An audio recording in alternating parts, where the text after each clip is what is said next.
Welcome back to Blox.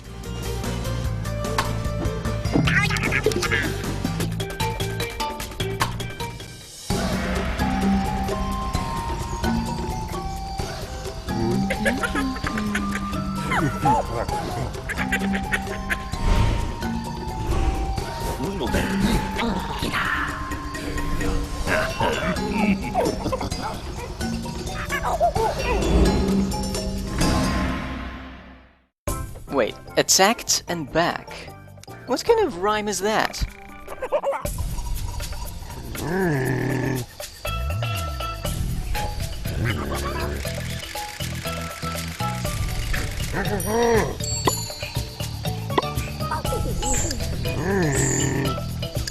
For this series of puzzles, we get the opportunity to study the area beforehand. This segment is all about dragging to create a path. Might as well help the gorilla get going. Pardon, the gorilla.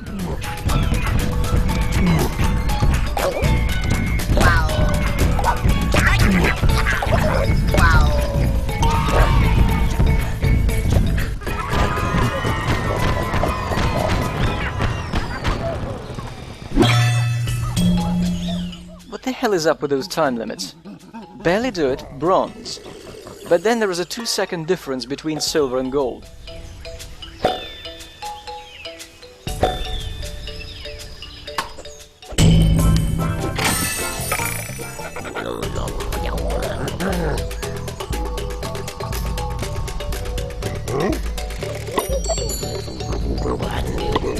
At least those beavers are not carrying tiki torches.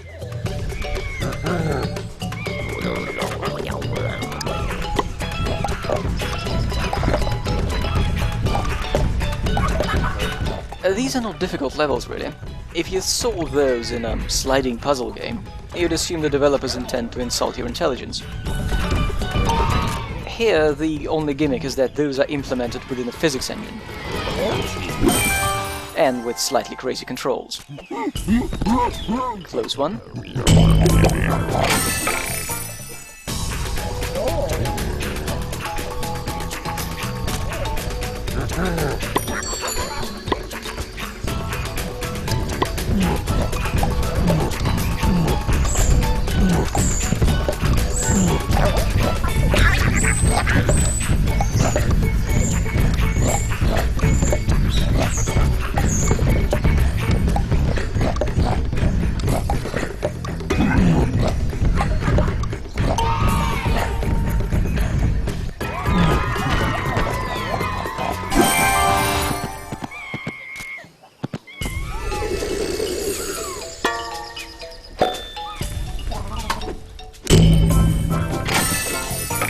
Oh, this.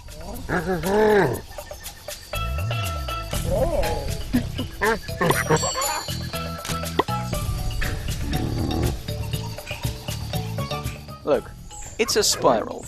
I have to pull every stone out in sequence.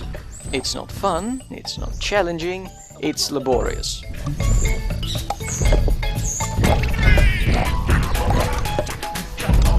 Right, where was I?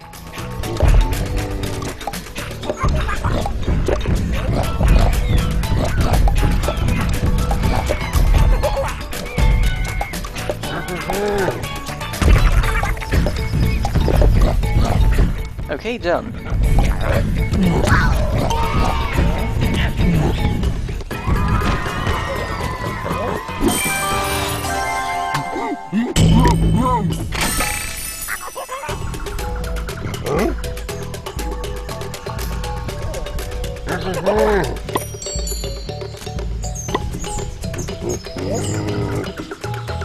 And here's a nice touch. The preview notification is actually covering the part of the level where all of the action happens. People in the thread say the game and its sequel are pretty fun in party mode, in multiplayer. Makes sense. It's a physics sandbox with bricks and explosives, and all players are at the mercy of the same shoddy, unpredictable physics engine and controls. Even if you do cock up, there are laughs to be had. But puzzles which limit you to a set number of throws don't work too well.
It's high time for more plot.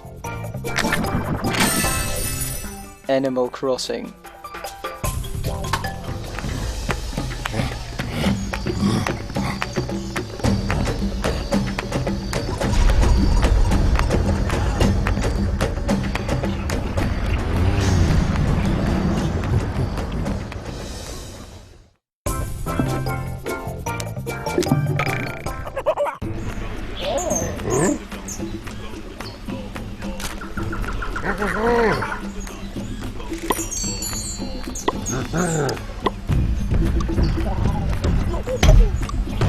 New mode, clear the bridge, let the ape loose.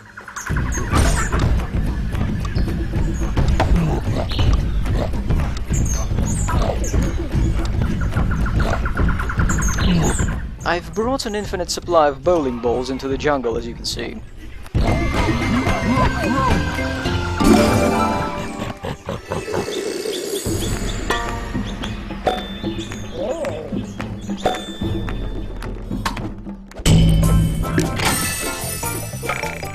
In the sequel, also a Steven Spielberg game, they've come up with an absolutely horrible use of the engine.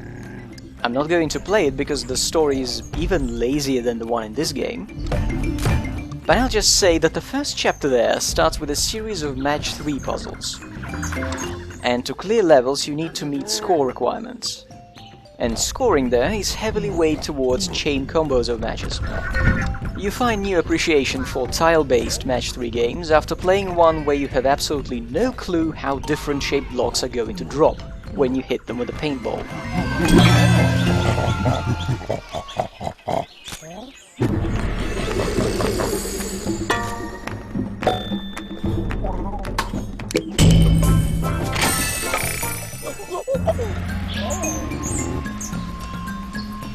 This is an easy level, unless the physics engine decides otherwise.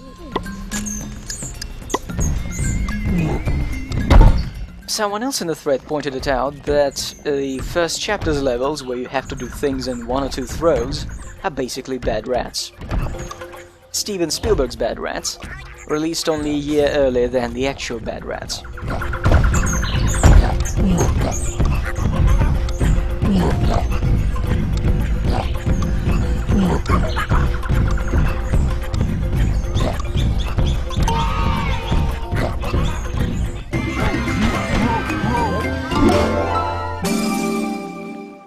Who tested this timer?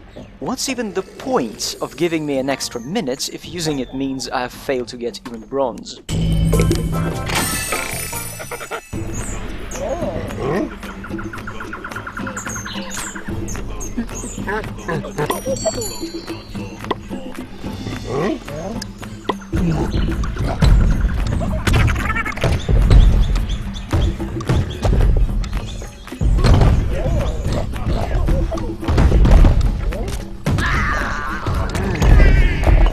And voila, a block hit the bridge on departure and it collapsed.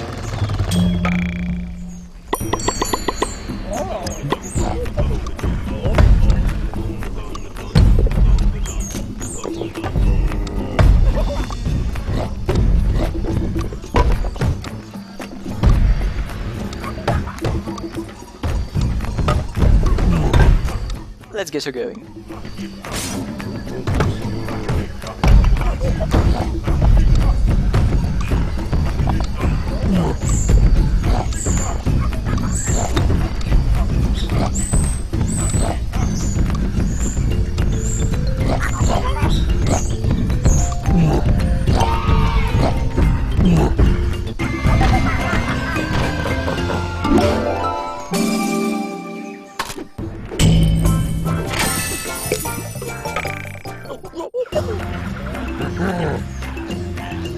This level is tricky in that things falling off the bridge at certain angles will tear its supports apart.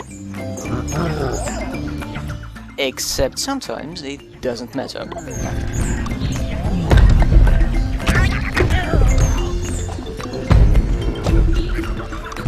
I've got a dangly beam on this side.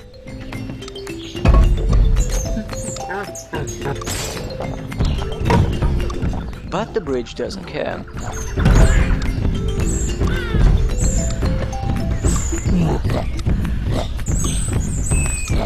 Maybe it's pre-stressed.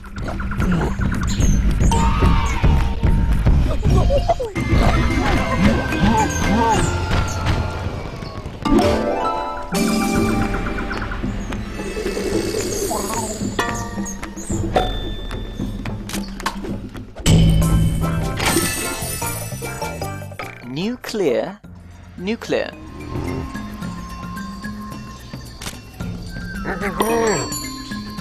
Here you must have more than 90 seconds left on the timer to get bronze. Why are there extra 90 seconds on the timer?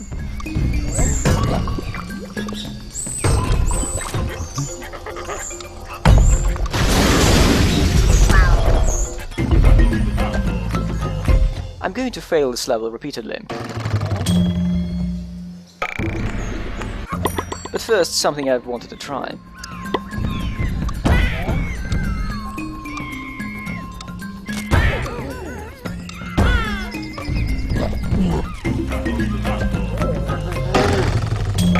And now watch the gorilla.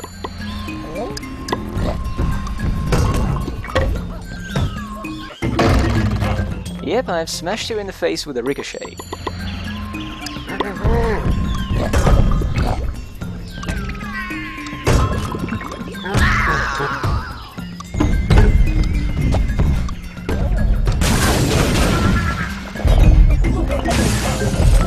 Well, isn't that unfortunate?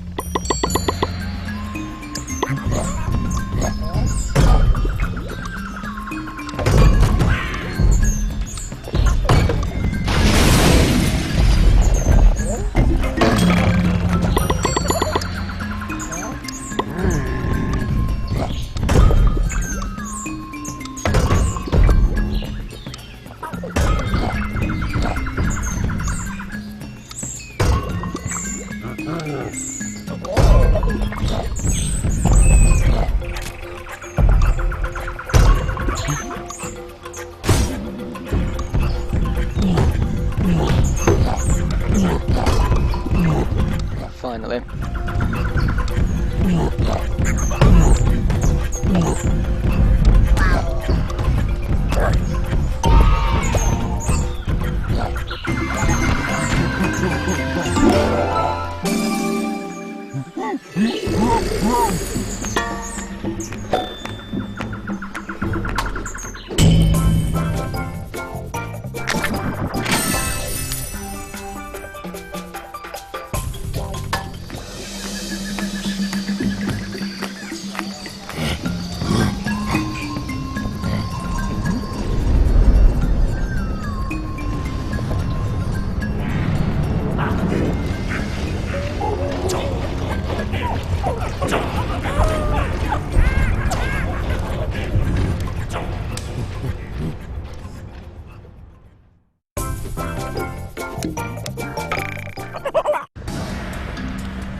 Without hurting the baby goats.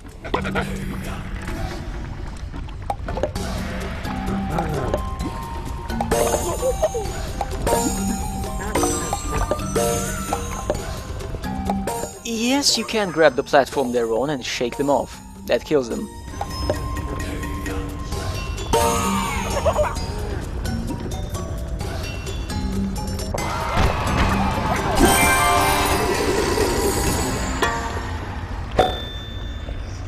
Now, who's that?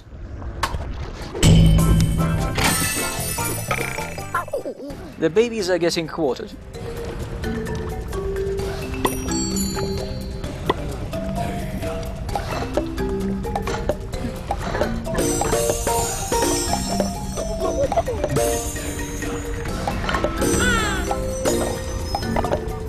Acceptable losses.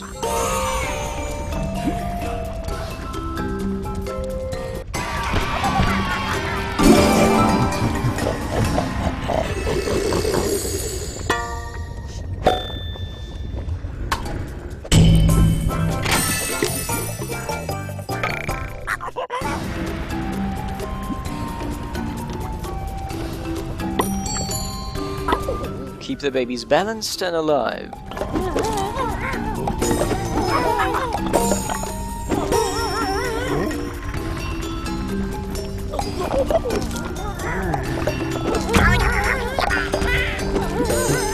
I'm afraid these babies will never be the same.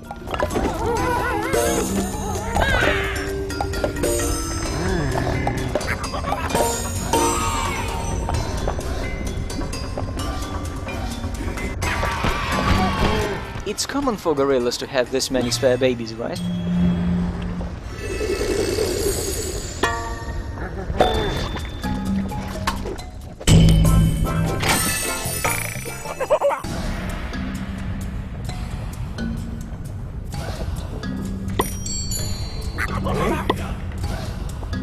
There is only one really tricky block here.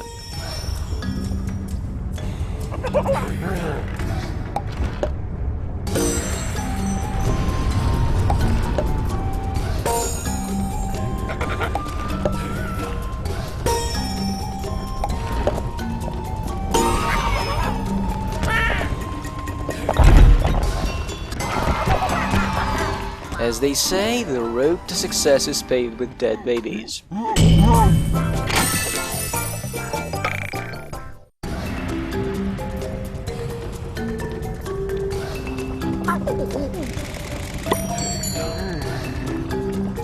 We have 2 spares.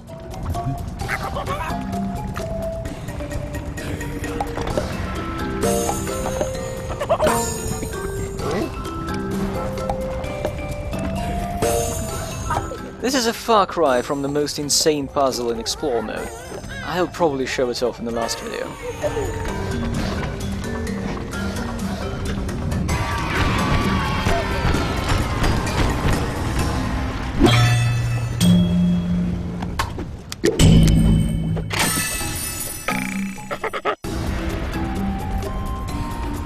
Getting dangerously close to Jenga there, guys.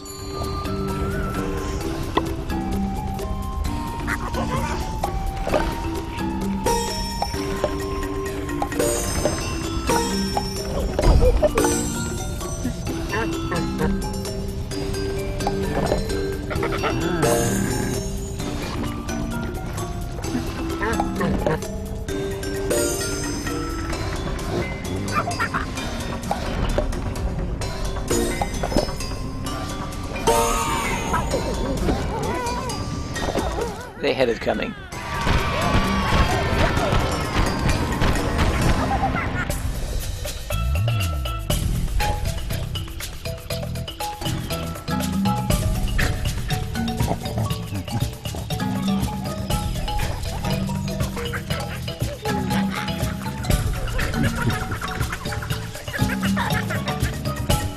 What? That's a rhyme? I want to find whoever wrote this and force them to read their poetry out loud to a live audience.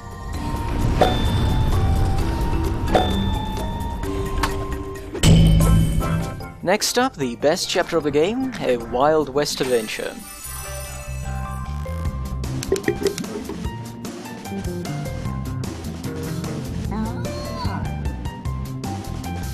Lots of excitement, lots of murder.